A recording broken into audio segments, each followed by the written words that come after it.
I'm very glad to be here. Thank you so much for inviting me.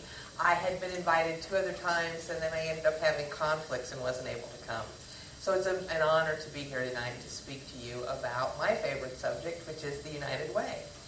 And I had an opportunity to hear a little bit about the work you're doing in your mission, and that makes me even happier to be here, because I think in so many ways building community is one person at a time, and we're doing the same work. So hopefully after I tell you some of the things that I'm doing, you're going to be very excited and want to be in a continuing partnership with us.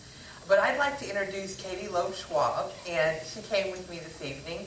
She is my best volunteer at United Way, and I get her to do all sorts of work for us, and she still speaks to me. So I just brought her so that you could see that it's really fun, and you can forge new friendships, and she wanted to have an opportunity to meet you also. We both care very passionately about bridging cultural divides across our community, and so to be here to speak to you is quite an honor, because we do believe that it does happen one person at a time. So I'm going to tell you a little bit about what's going on with United Way, and then I've got some just notes to pass out in case you're interested at all. But I want to tell you about the work that we're doing, and then I'm going to offer you a wonderful opportunity when I'm finished. So it's not a test, so you don't have to take notes, and I'm not going to give you a quiz, but I hope you're going to be interested. A few years ago, many United Ways across the country, and particularly this one, really ventured out into a new world. And what we wanted to do, we've always been known as the community table. And as a community table, what we've really done is bring people together from businesses, from education, from religion, from for-profit, non-profit. We bring people together to talk about how we can help solve some of the social problems in the United States. And this new venture that we're on really is about helping us focus so that we're making even a more intense difference in the lives of people in our community. And so what we've done is chosen 4 large goals, and those goals are things that we're going to work very hard on accomplishing over the next 10 years.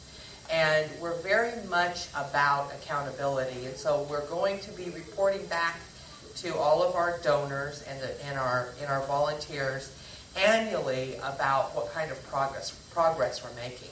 So I want to tell you about those goals. First one is we want children to be healthy and enter school ready to learn. And what we have found out is that kids who are not prepared to enter kindergarten, able to learn to read, oftentimes never catch up. So if they're like little sponges when they're born, their little brains are incredible, and they do amazing learning. But if they haven't had what they need in the area of good health and good education from their parents, and they start kindergarten and they're not ready to learn to read, then they end up spending the rest of their days being behind. And so one of the key indicators of these children and whether or not they're going to be able to succeed in school is whether or not their mom has a high school education. And when we really started honing in on some of the problems that these little kids have, to realize that their mother was so key, of course it makes sense.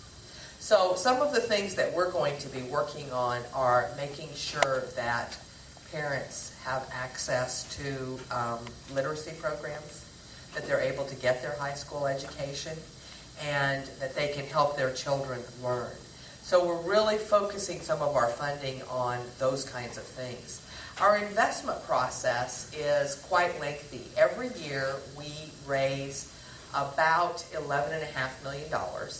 And what we do is decide amongst a panel of about 40 to 60 volunteers, takes a look at what we have, the opportunities that we have, and then they're the ones who decide how we're going to spend this money.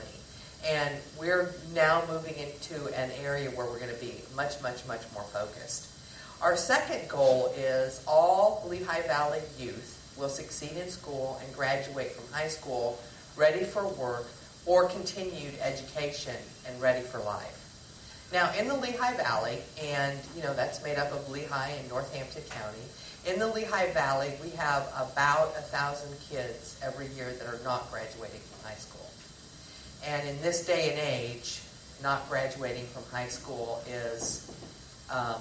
means that you end up having problems, of course, in adulthood and the rest of your lives. And some of the things, again, that we've discovered, about 75% of men and women in prison don't have high school degrees.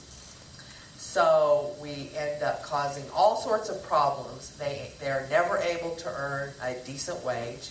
They end up staying in the community. They aren't very mobile, although they're very transient because they move from home to home. And they cause quite a lot of instability.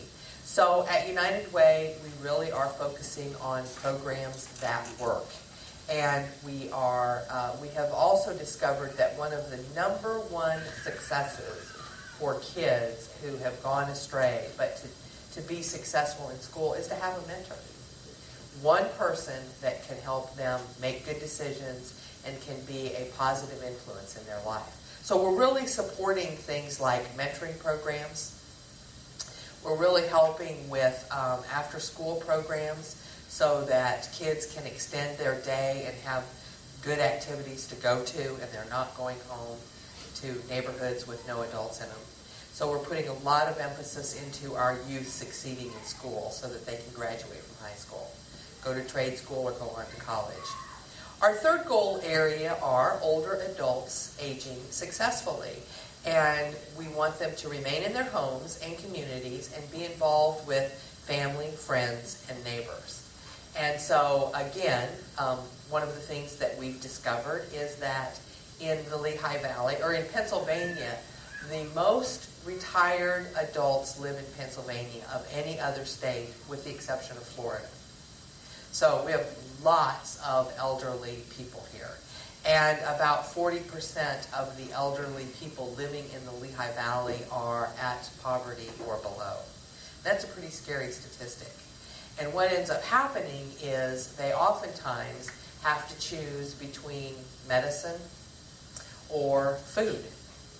And they are very proud people. They often, because